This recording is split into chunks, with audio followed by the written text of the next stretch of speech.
A paz do Senhor, igreja. Amém. Vamos abrir nossas Bíblias, a Epístola de Paulo aos Romanos, capítulo 1.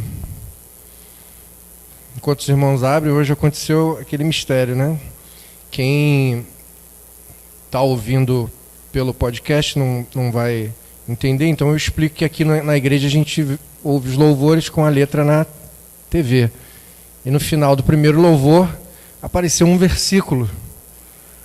Romanos capítulo 1, versículo 16, que é o tema da pregação de hoje. Então, já é Deus falando, confirmando a palavra.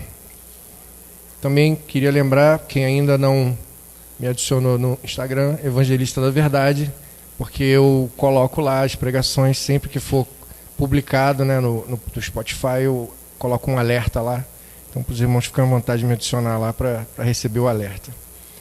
Quem achou, Romanos capítulo 1, versículo 16, dá um brado pentecostal.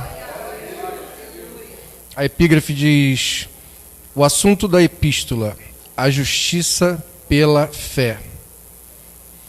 Porque não me envergonho do evangelho de Cristo, pois é o poder de Deus para a salvação de todo aquele que crê, primeiro do judeu e também do grego.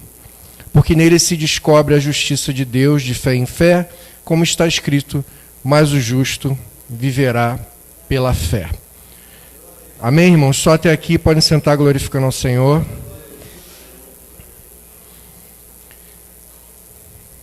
Meus irmãos, esses dois versículos, um ligado ao outro, principalmente o versículo 16, me chama muita atenção, que é um versículo que a gente declara o nosso orgulho por servir a Cristo. Então, ao estudar esses dois versículos, eu percebi que ele tinha muito mistério. Por trás de cada palavra no original, em grego, algumas associações em hebraico. E aqui Paulo começa dizendo no versículo 16: porque eu não me envergonho, porque não me envergonho do evangelho de Cristo. Então, se ele não se envergonha do evangelho, eu pergunto para os irmãos: o que é o evangelho? Que a gente precisa analisar o que ele está falando. O que é o evangelho? Né? Então, a primeira palavra original, que em grego é evangelion, e na cultura greco-romana era um termo utilizado para proclamar vitórias militares ou para anunciar nascimento de imperadores, herdeiros do trono do imperador. Então, era um termo comum usado na época, antes da vinda de Jesus, para anunciar vitórias militares e o nascimento de um novo rei. E Jesus veio para cumprir essas duas características dessa palavra. E a partir desse momento, o evangelho, o evangelion, começou a ser adotado porque nasceu o Rei da Glória. Nasceu aquele que venceu a guerra do homem contra o pecado. Aquele que venceria a morte. Aquele que veio para te dar vitória na batalha do mundo. Então, anunciando essa vitória nessa batalha, anunciando o nascimento do Rei da Glória, a palavra evangelho, evangelion, começou a ser utilizada. E esse evangelho é o evangelho de Cristo, especificamente toda a mensagem da salvação que é trazida, né, por Jesus ter se sacrificado por nós na cruz. E quando Paulo fala que ele não se envergonha, episrinomai, que significa vergonha pública ou desonra. Ele não se envergonha. Ele não possui vergonha pública. E ele não entende isso como desonra. é um paralelo a aquela palavra original em hebraico, é Cará, que está no segundo livro das Crônicas, capítulo 7, se o meu povo, lá no versículo 14, se o meu povo que se chama pelo meu nome, esse que se chama é Cará, significa conhecido por, proclamar. Então, se você é conhecido por algo, né, é porque você exercita muito aquilo. E logo depois desse versículo ele diz, se o meu povo que se chama pelo meu nome, se o meu povo que é conhecido pelo meu nome, se o meu povo que proclama o meu nome, aí vem as características. Se humilhar, e orar, e buscar a minha face, e se converter dos seus maus caminhos, a gente tem que fazer essas 4 para a gente dignamente estar proclamando o nome de Deus e ser reconhecido por ser servo de Deus. E então, Deus fala, então ouvirei dos céus. Aí ele vai abençoar agora? Não, primeiro ele perdoa os seus pecados. E depois ele sara a sua terra. Então, nessa ordem de proclamação, de ser conhecido, essa é a exaltação do cristão. E o lado contrário disso é a vergonha. E Paulo está fazendo um paralelo aqui, dizendo, ele não se envergonha, ele proclama. Ele declara, ele quer ser conhecido como, né, um portador da palavra do Evangelho de Cristo. E ele continua dizendo, pois é o poder de Deus para a salvação. Poder, aqui utilizado, é uma das 4 palavras em grego que são utilizadas nos 4 evangelhos de Jesus, segundo escreveu Mateus, Marcos, Lucas e João, para milagre. A tradução de milagre nos 4 evangelhos tem 4 palavras. É ergon, que é mais traduzido como obra. Também um milagre traduzido como obra. Temos o semeion, que são considerados sinais. Teras, que são os prodígios. E dunamis, que é o poder de Deus. O dunamis é um poder transformador. Então, quando Paulo fala que, pois é o dunamis de Deus, é o poder de Deus para a salvação, é um poder que transforma. E a salvação, ela não é somente espiritual. É uma salvação na terra primeiro. Porque esse dunamis, esse poder de Deus, ele te liberta. Ele te liberta do pecado. Ele te liberta de vícios, de idolatria, de buscar coisas do mundo, de valores carnais. Te liberta das concupiscências da carne. Ele traz cura, ele tem um poder de restauração na sua vida. Isso tudo acontece antes da gente ser efetivamente salvo para ir na glória. Então, quando Paulo fala o Evangelho de Deus, pois ele é o poder o Evangelho de Cristo, pois ele é o poder de Deus para a salvação, a palavra salvação, que o original em grego é soterian, que vem de soter, né? Salvador. Primeiro ela acontece aqui na terra. Para a gente ser digno de ser salvo espiritualmente, você precisa ter passado pelas etapas da salvação na terra. Ninguém vai direto para o céu sem ser liberto. Ninguém vai chegar no céu sem ser curado. Ninguém vai chegar no céu sem ser restaurado. Creia, irmãos, você não vai chegar no céu com a vida toda arrebentada aqui e chegar lá, cheguei, agora estou de férias. Não é assim não, irmão. Não vai deitar na rede e ficar flutuando por aí. Lá a gente tem obra para fazer, a gente tem louvores para entoar ao Senhor. Você já pensou em estudar a história da palavra de Deus antes da Bíblia ser escrita? E a história da palavra de Deus depois do final dos tempos na terra? Você acha que não tem? Para pensar na complexidade do raciocínio de Deus e da sabedoria de Deus. Um versículo em Provérbios, uma parte de Provérbios, capítulo 8, se eu não me engano, que descreve a sabedoria de Deus, é uma coisa mais linda, que ela existia antes da criação. Então a gente não vai chegar no céu e ficar de férias, irmão. A gente vai trabalhar na obra, como a gente faz na terra. A sua vida será restaurada na terra para você ser salvo. Faz parte da sua salvação. Você vai receber cura na terra para ser salvo. Faz parte de morar na glória. E você tem que ser liberto de todo o mal do mundo. Sem isso não há salvação. E esse é o poder de Deus, esse é o dunamis, esse poder sobrenatural, transformador de Deus. Agora, para quem é esse poder? Paulo continua. Não me envergonho do Evangelho, pois é poder de Deus para a salvação de todo aquele que crê. Aqui o mais interessante é o tempo verbal que essa frase utiliza, que é um tempo participial, que significa um processo contínuo.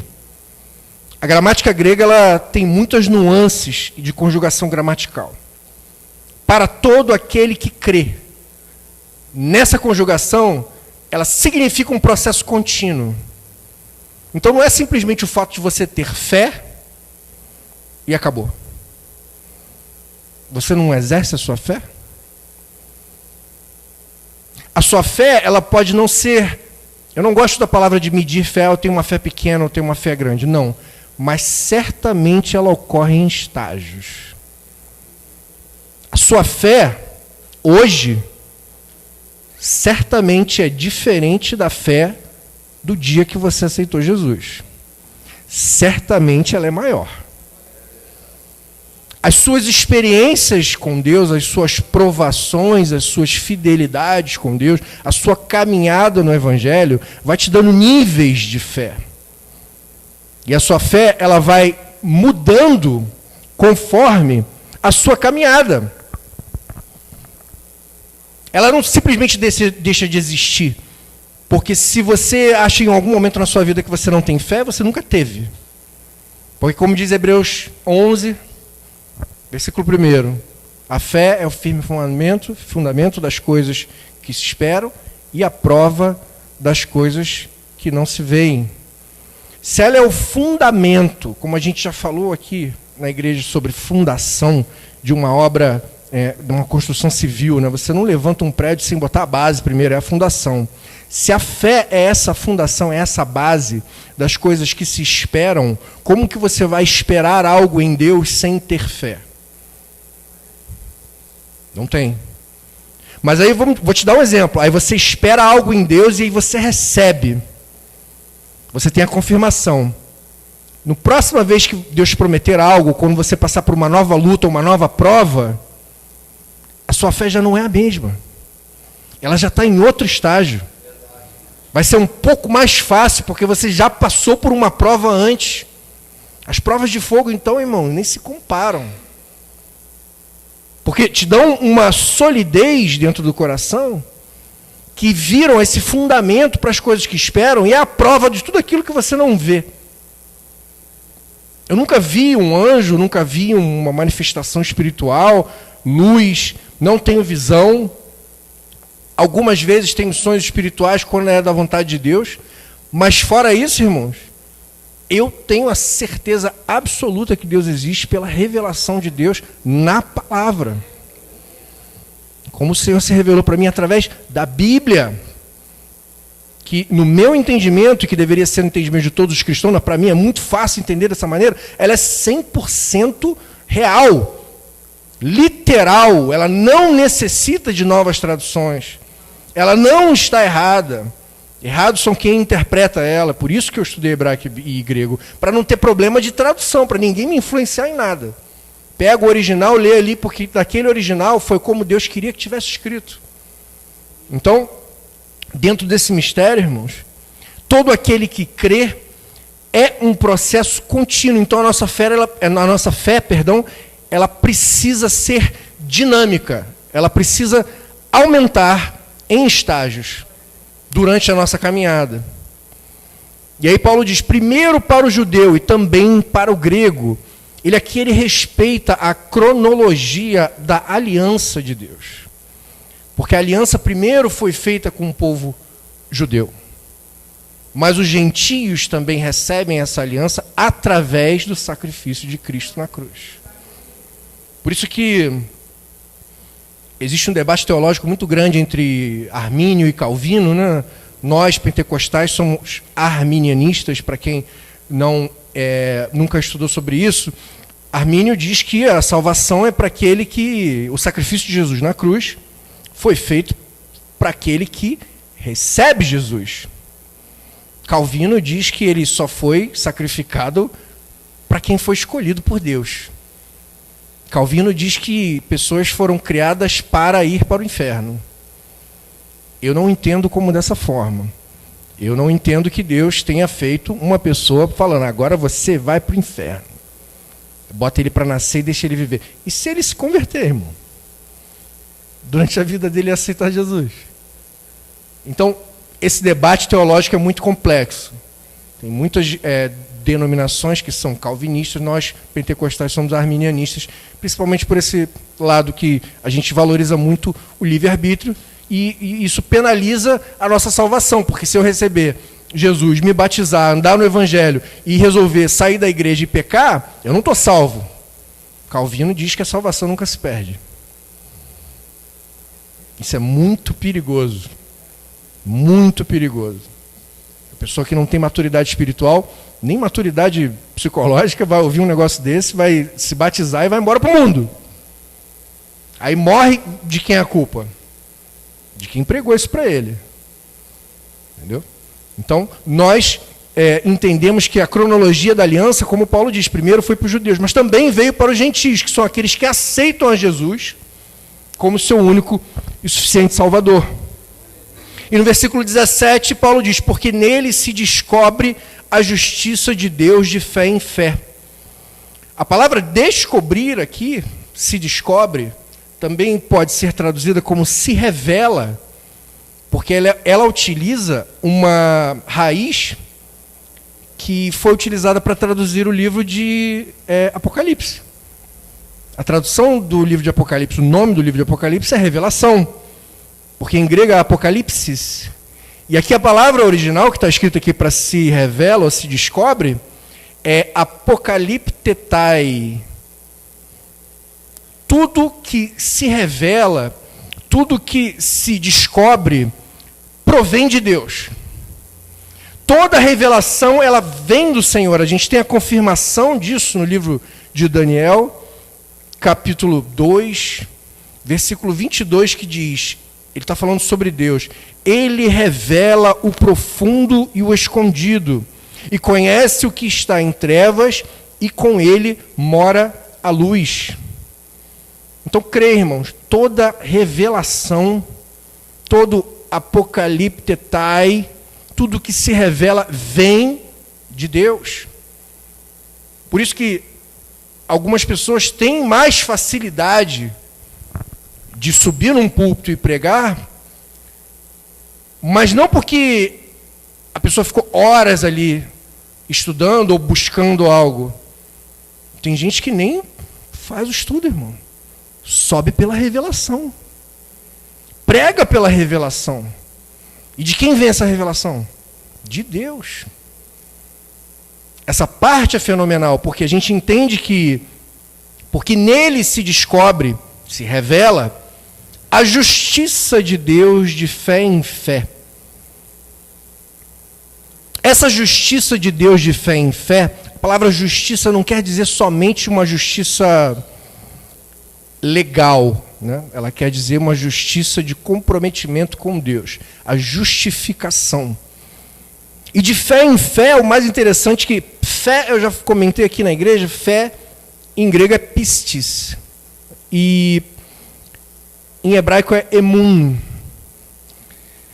De fé em fé deveria ser de fé em fé. A única coisa que muda são as preposições de e em. Então a palavra fé deveria aparecer duas vezes iguais, ela aparece duas vezes diferente em grego. Então a gente para pensar, mas por quê? Que de fé em fé, ek pisteos, eis pistin. Ekpisteos, eipistin. Por que as duas aparecem diferentes? Porque tem duas intenções aqui. A palavra fé, eu já preguei uma vez aqui na igreja sobre isso. Em hebraico é mais fácil de entender porque utiliza a mesma raiz. Emuná. Fidelidade, emun. Você só muda o finalzinho dela. Então, fé e fidelidade em hebraico é a mesma palavra. E por isso que aqui nós temos duas variações da palavra pistis. Pisteos e pistin. Porque essa fé, como ela tem, como a gente já falou, que ela vem em níveis de crenças, é sendo crescente na vida do cristão, conforme a sua fé cresce, também aumenta a sua fidelidade. Sem fé é impossível agradar a Deus. Agora, rediga novamente essa frase, se rediga existe. Diga novamente essa frase com a palavra fidelidade.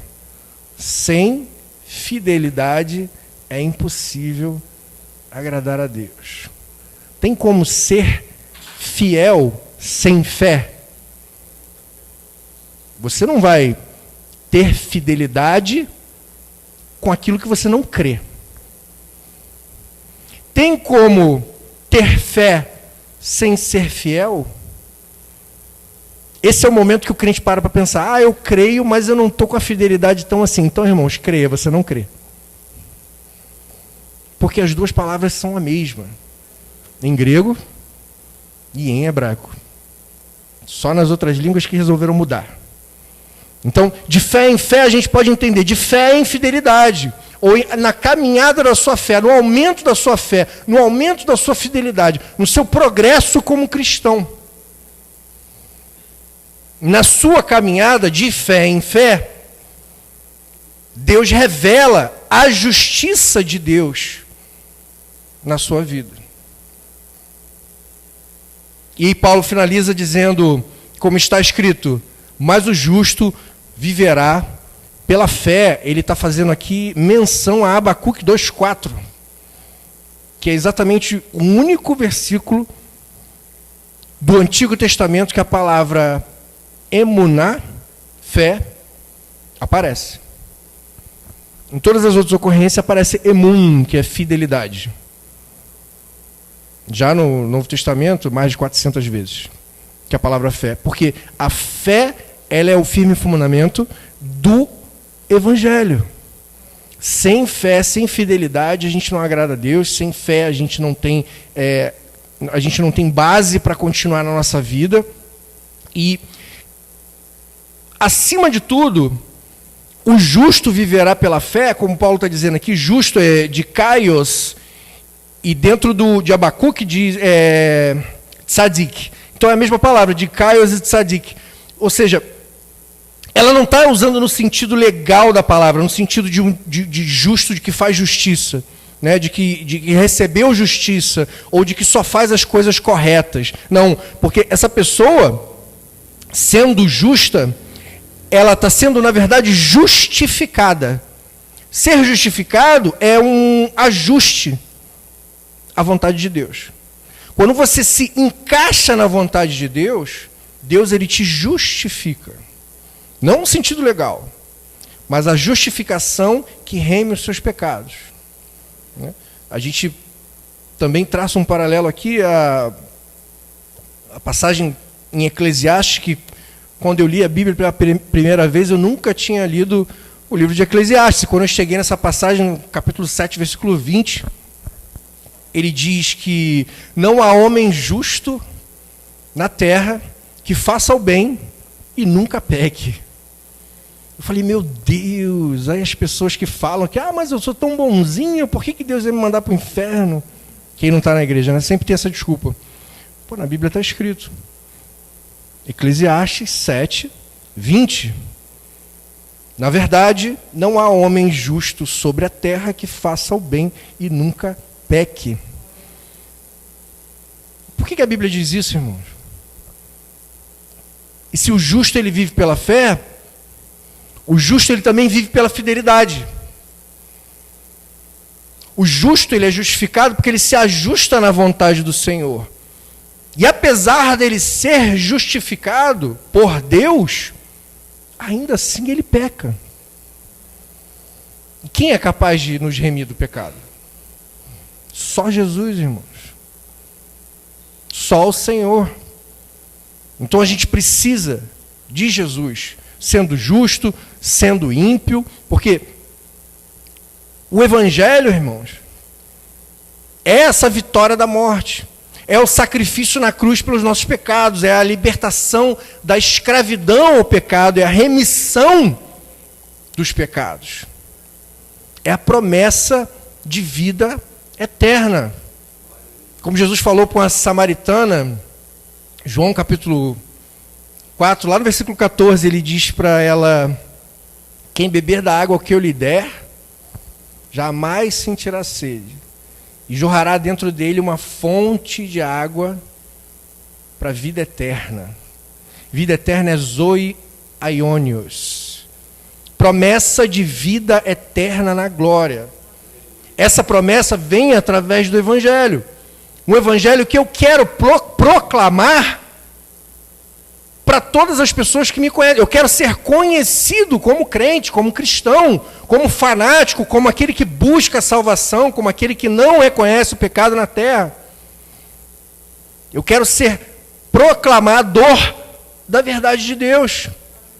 E por isso Paulo diz, ele não se envergonha do Evangelho, muito pelo contrário, ele proclama, ele afirma, ele grita para todo mundo.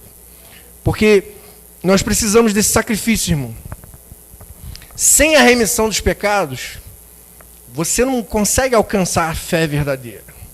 Você precisa remir os seus pecados através do sacrifício da cruz. Você começa a crer, você tem mais fidelidade. Você começa a agir em propósito, alinhado com Deus. E esse alinhamento vai trazer a justificação de Deus e a sua fidelidade vai aumentar cada vez mais. Só esse poder de Deus, dunamis, é capaz de trazer isso para a sua vida. Mas para aquele que crê continuamente, um processo dinâmico, aquele que é fiel, continuamente, um processo dinâmico. Para esses, o poder de Deus age para remir os pecados, para justificar, e é esse poder que vai fazer você ter orgulho de ser chamado de crente. Bater no peito e falar, eu sou cristão, eu sigo a Deus, eu sirvo ao Senhor. Que Deus abençoe a igreja em nome de Jesus.